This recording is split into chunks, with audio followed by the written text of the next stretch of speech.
All right, here are those free body diagram problems that I've handed back. I'm still haven't done the ones that were submitted on Moodle, but I'll get to those next here.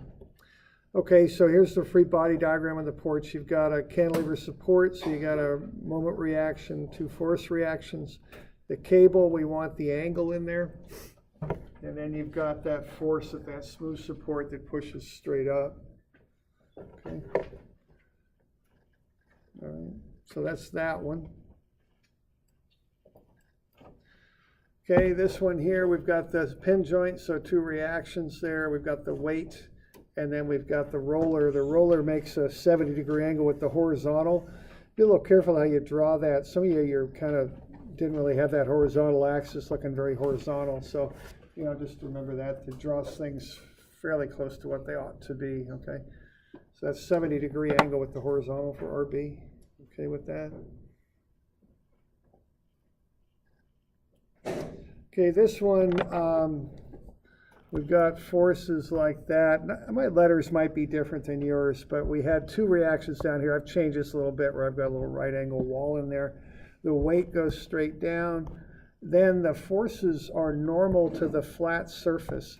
So for this corner, these corners down here, the flat surface is the wall, or the floor, I guess I should say.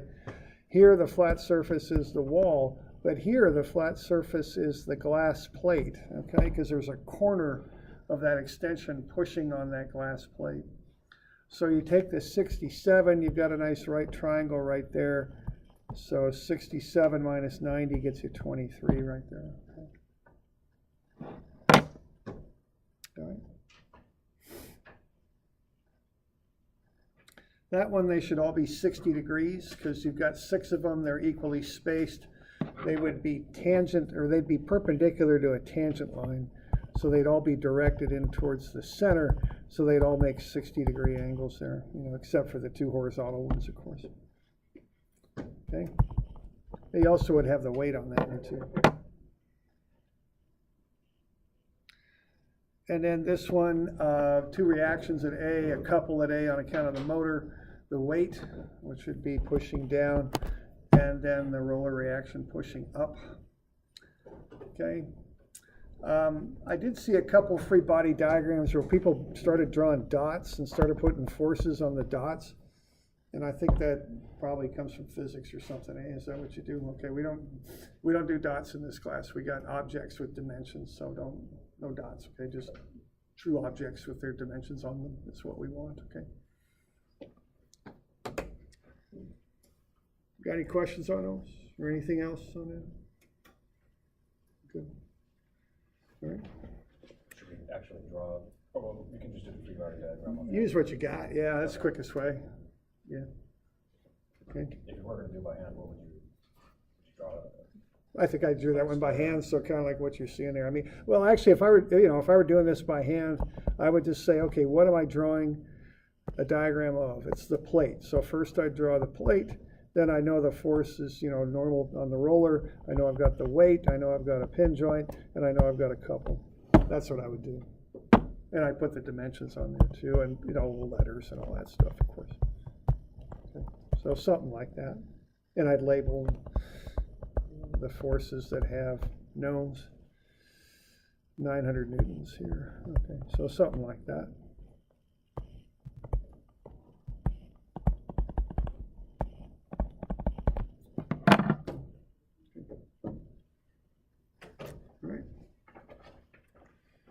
All right. Well, we've got some stuff to do with trusses here still, I think, so let's kind of keep on these.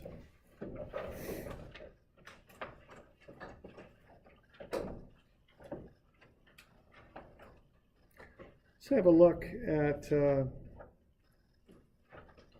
this one here. It's the next example. It just has a little bit of it's what I call a cantilever truss. It extends out from a wall. It's got some angles going on in there and just a few different things. So let's have a look at that. It's just another example.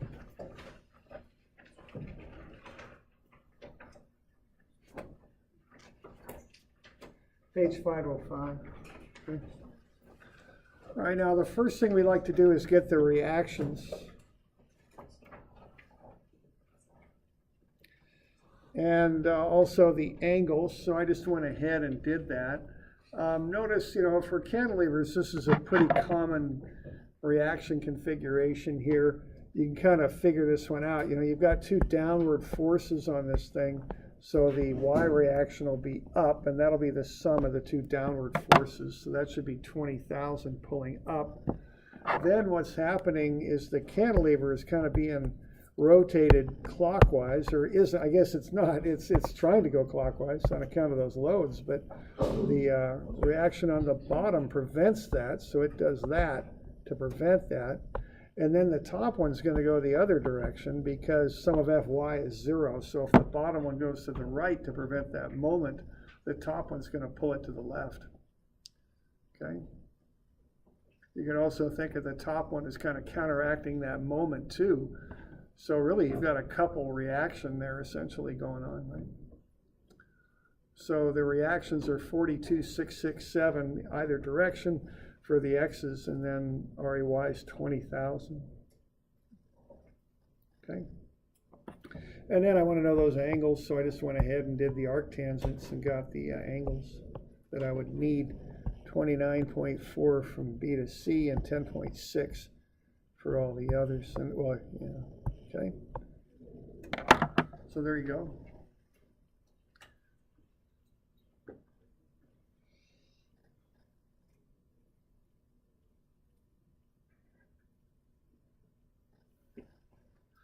Okay, so that's the preliminary stuff I do on this one.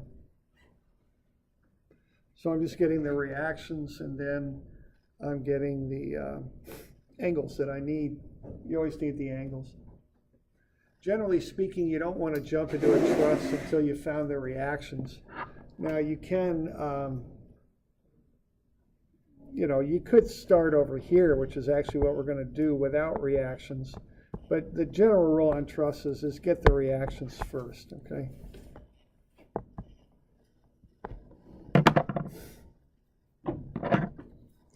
And all I wanted to do was to point out something about solving for these things. Now remember that you got those two truss problems due Wednesday. Those are going to take you some time, so budget some time for doing those things. They're a bit of work going through them. Okay, so we got the reactions. Now what we're going to do, we're going to have a look at joint E, I think is what we will do. I'm on page 505. Didn't work anything else. No, it didn't. Okay. Please. Okay. So we good with that? We got the reactions, more or less. Okay. Now let's look at joint E just to illustrate something, to show you. There's two ways to approach doing that. The first way is, and what I point out about E is you don't have any horizontal or vertical members coming in at E. So that's going to complicate things just a little bit. And this, you're going to run into this on one of your homework problems. So the first way to work out joint E, and I've drawn a diagram of it. Now let's, the diagram here, I've got joint E. Now remember to draw out these diagrams for each joint you work on. I notice that the 12,000 is down. So what's going to happen is those two members are going to have to probably both go up to counteract that. And that actually does kind of work, because if DE goes up, it'll also, because of its angle, push to the right. And if CE goes up, it will, on account of its angle, push to the left. So my guess is we can get the X's to balance out with CE and DE, plus get both of them pushing up or pulling up, depending on which one you're looking at, to counteract the 12,000.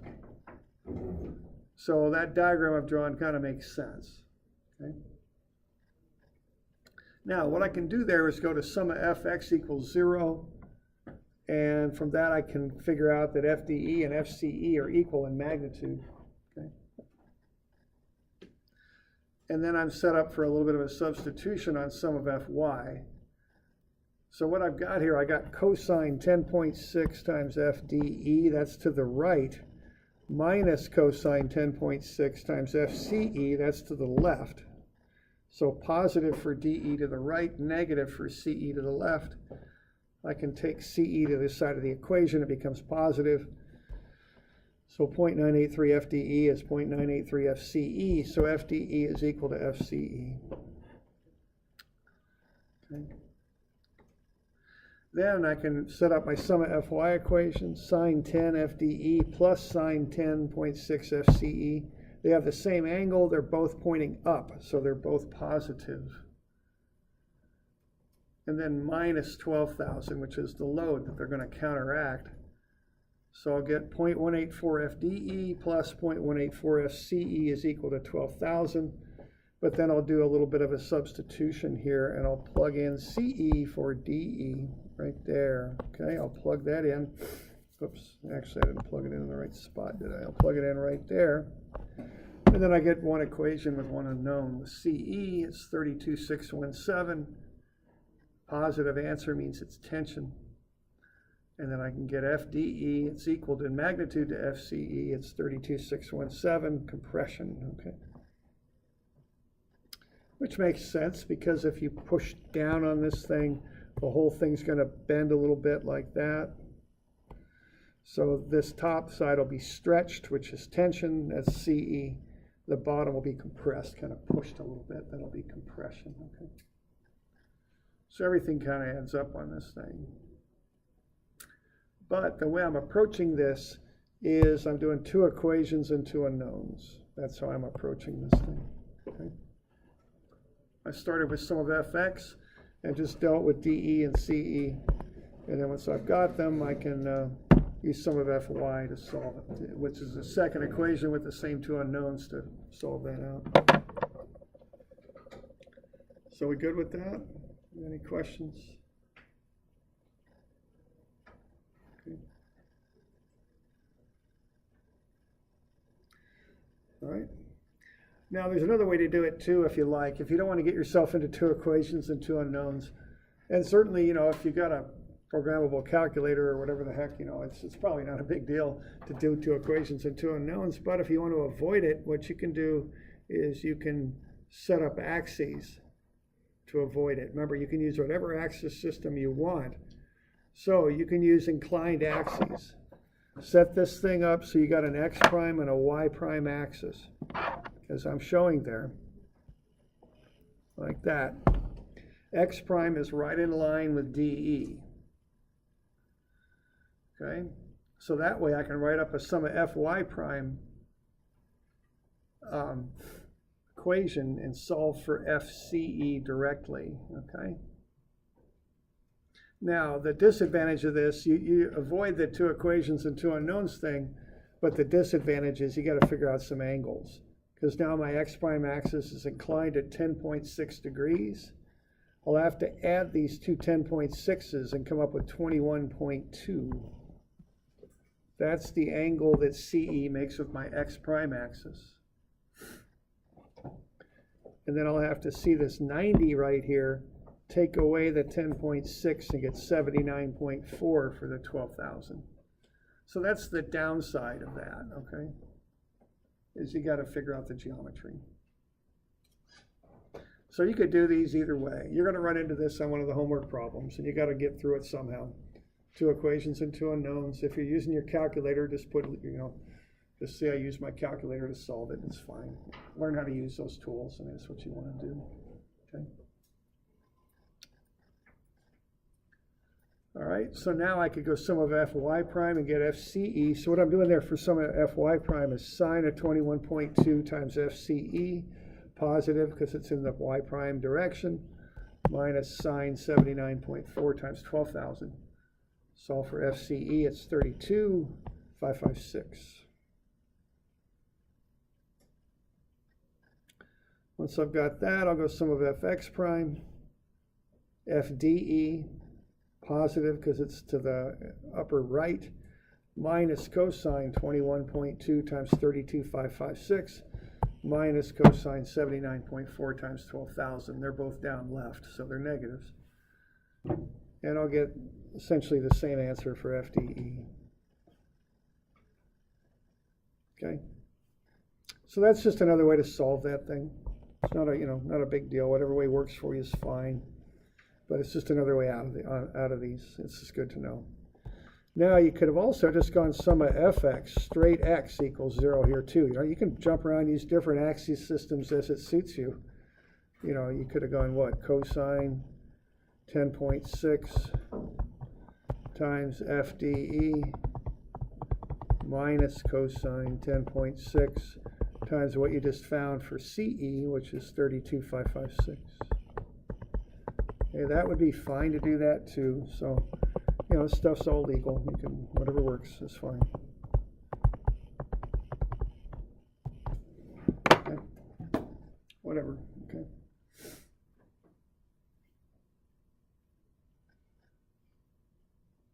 So we're good on that?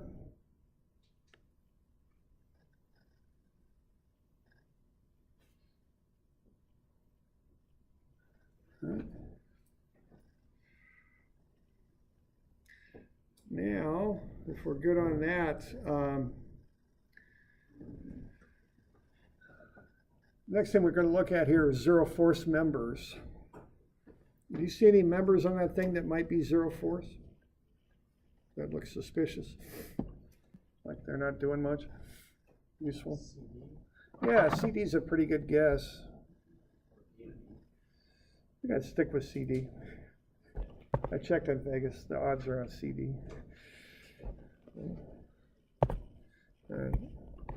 Yeah, I could write up a little axis system like this, x prime, y prime. If I do that, what's sum of fy prime? So whatever that angle is, call it theta.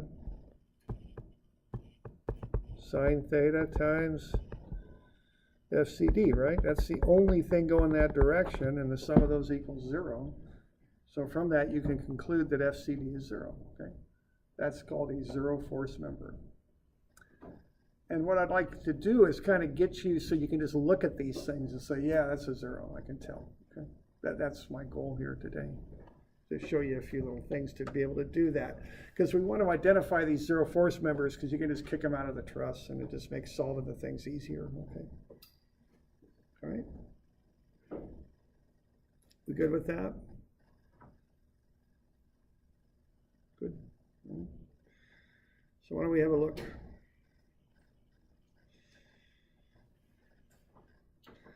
Okay, so this is zero force members is what they're called. And they're common enough so they got kind of a name, that sort of thing. And they are a thing you can just spot. Okay, so zero force members carry no load, given the assumptions that we make. Our assumptions are all the loads are at the joints, all the joints are pin joints. We also, basically, when we do truss analysis, is assume the weight of the members themselves is 0. Okay, so what we do to find a zero force member is to use either of these equations, and I would include f prime and y prime with that too, inclined axes, and show that that member is 0 by applying one of those equations to a joint. Okay. Now, there are typical locations for zero force members. Unloaded corners are a typical location. Two collinear members intersect a third member and no load is applied, which shorthand for that might be a T. And there's also one other special case that's kind of a weird one. It would be hard to write out in a nice convenient phrase. Okay, we'll look at all of these. Okay. So, y'all see any zero force members in that truss that might be 0? Anything in there? What do we got?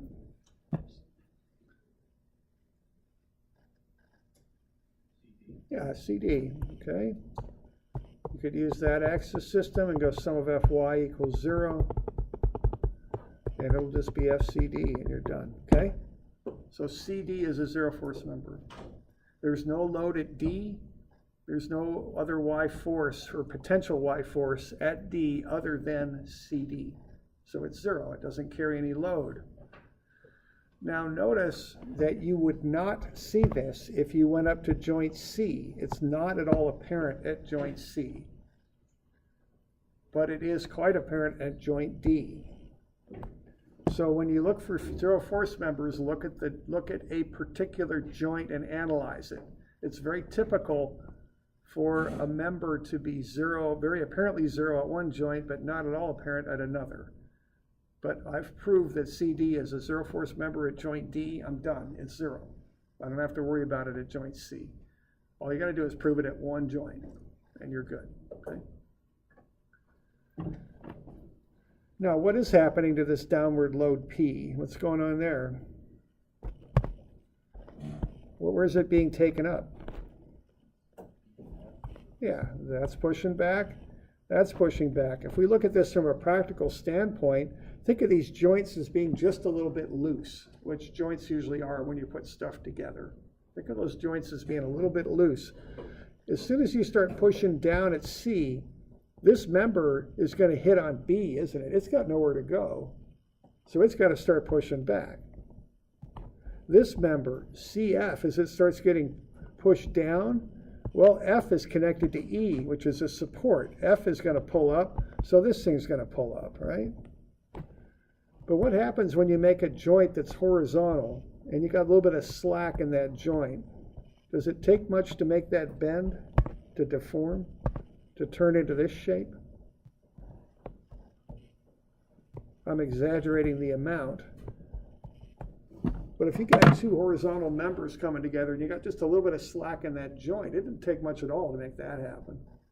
See, but before that can happen, BC and CF are going to say, I'm not going anywhere. I'm going to push back. Okay, that's what's happening there. Okay, and I can prove it at D because there isn't any other Y forces at D other than CD. So CD is zero. It's just sitting there. That's all it's doing right now. Okay. Any other zero forces on that thing? Yeah, question there. If you were to take out CD, would nothing happen to it then? Right. If you took CD out, nothing would happen. And yeah, you wouldn't notice the difference. Okay. So that's another way to think about it. The zero force members are non-functional. They don't do anything in that particular loading condition. Now, there might be other loading conditions on this truss where CD is necessary. It's very likely why it's there. But this loading condition, it does not do anything. You see any others? Any other zeros? I'm seeing a couple others. Yeah, right, AB. Because if you've got Y and, oops, I guess that's X, isn't it? X and Y, sum of FY equals 0. So that equals FAB, okay? So that's a 0. How about sum of FX? What will that get you? Yeah. FAC, so that's a 0. So unloaded corners. And if you think of those joints as being a little bit loose, if that truss is about 5 feet high, you can just walk up to it and grab this corner and shake it, it would rattle a little bit, wouldn't it? There's nothing locking those members in. There's no force on them. They're just sitting there. They're loose, okay? So to prove things are 0, what you do is you look at one particular joint and write up those equations. And what we have here are probably the two most common conditions for zero force. Unloaded T, which you got down at D, and an unloaded corner, which you've got at A.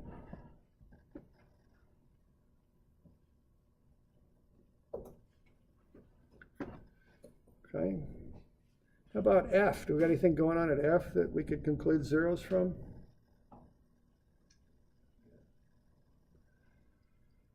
What's the difference between F and A? They're both unloaded, but what's different?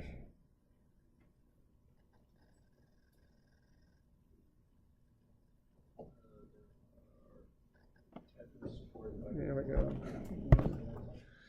Well, although I can make the same argument, B and E are both supported, so they act kind of similar. I did hear the answer, though, a little bit, I think, if I could get this stupid computer. Yeah, 2 forces here, 2 members only. But how many members at F? 3 kind of makes things too cluttered. You can't really conclude 0 when you're looking at 3-member joints, because I got 2 Y forces, 2 X forces. They could just be canceling each other out. These can't be canceling each other out. One's in X, the other's in Y. But once you throw a 3rd member in there, you can't have one push it one way, one pulling the other, so you don't really know. So even if it's unloaded, if you got 3 members in there, you can't start concluding zeros. Okay.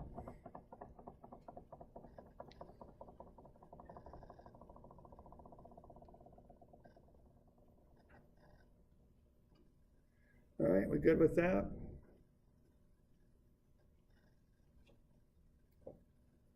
Okay. So unloaded quarters, unloaded T's have 0 force members. There's a little cleaner sketch of what we were talking about there, okay?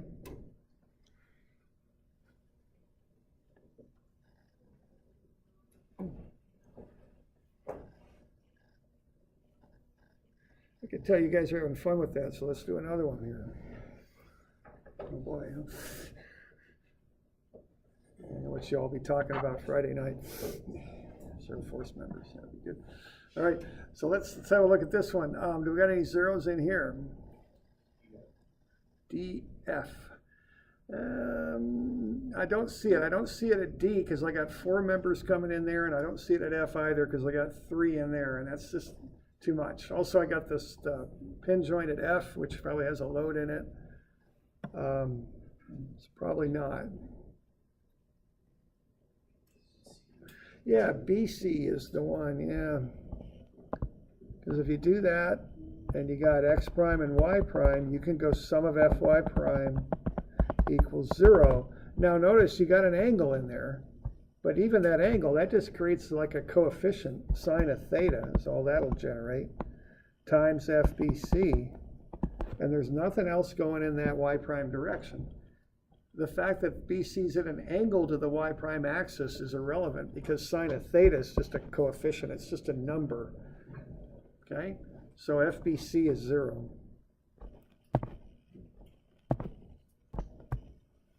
Okay? Now, generally speaking, if you got a joint with 3 unknowns, you can't do anything with it, or more. So F can't do anything with that. D can't really do anything with that either. Joint C, I have that load applied there, so that's not an unloaded T at C anymore, even though I've taken BC out by making it 0. Okay. We got one other that's kind of a sneaky one. This is one of those little academic ones that you want to be careful about. By academic, I mean existing in textbooks, but maybe not so much in reality is what I mean by that. Okay. What's that? DE. Yeah, DE. Okay. So that's sum of fx here is equal to 0. And I guess this will be a different angle here, so I'll call it phi. That'll be what? Sine phi times f dE. So f dE is 0 also. Now that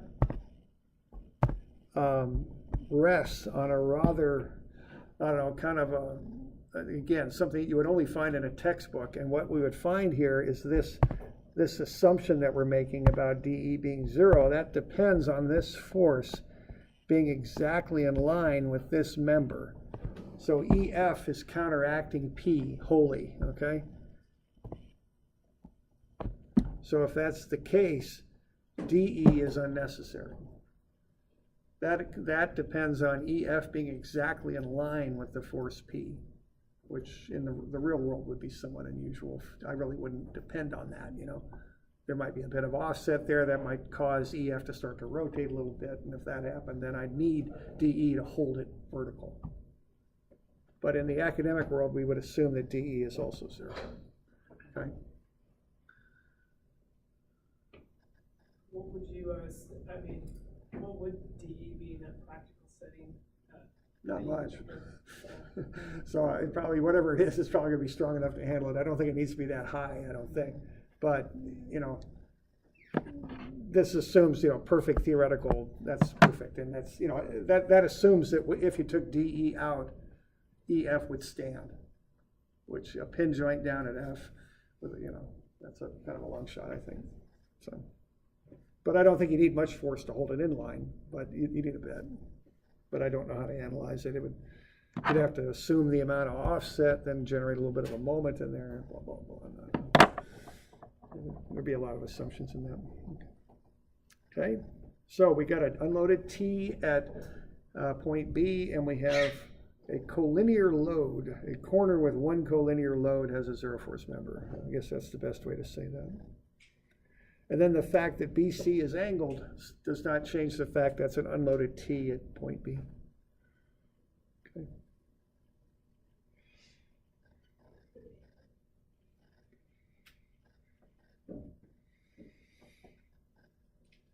Okay, there we go. How about this one? This is a good one. So, see any zero forces on that one?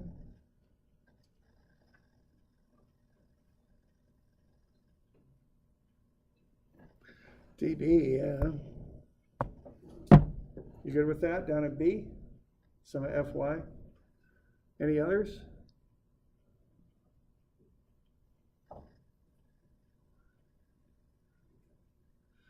EF, I don't see it there because 3 joints at E, 3 joints at F. Excuse me, 3 members. I'm sorry, what's the other one? Yeah, DC, because once you assume that BD is 0, it's gone. It's like it's not even there. And what you could do then is go XY, do that, go sum of FY prime is 0, and that'll just be FCD now, see? So once you find a 0, it's like it's not even there, okay? That's how you, kind of the rules on that. Okay, now the other one is, I don't know, a little bit, again, a little bit theoretical or something. You might argue that that's 0. Now notice joint G is not an unloaded corner. There is a pin joint there. But looking at that, I would assume that both of these reactions at A and G are only vertical because there's no applied X force. So I would assume to make that last one for CG, you have to assume that RGX is 0. So you'd want to be clear about that. Okay? If you made that assumption, you could conclude that CG is 0.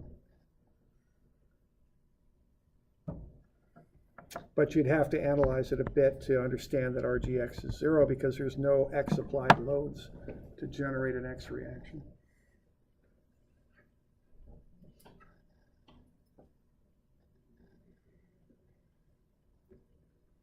Okay. So that's how you spot zero force members. So there's different ways to look at these. Don't get too hung up on the reality of the situation, Just remember the rules is probably the best way to do this. Unloaded T, unloaded corner with only 2 members, okay? At the corner, only 3 at the T. And then you also have this special case where you got one load exactly in line with a member at a corner. So as a result, the off member could be 0, too. I think I worded that a little bit better up here. A corner with one collinear load. I guess that's it, okay? All right.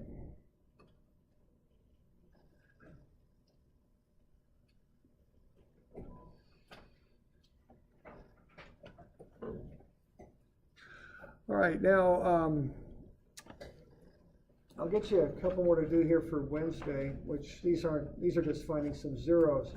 So what you can do on these is just pull this page out of your notes like you did with that Freebody Diagram page, same idea here, and just put zeros on the zero force members.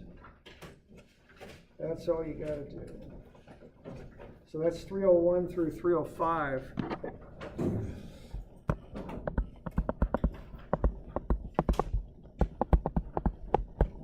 So just pull that page out. So just mark the zero force members. And I don't need any mathematics or anything on this, just mark them, okay? I want you to be able to spot these things. So just mark the zero force members with a 0. That's all I want you to do. Just pull the page out. It's page 18.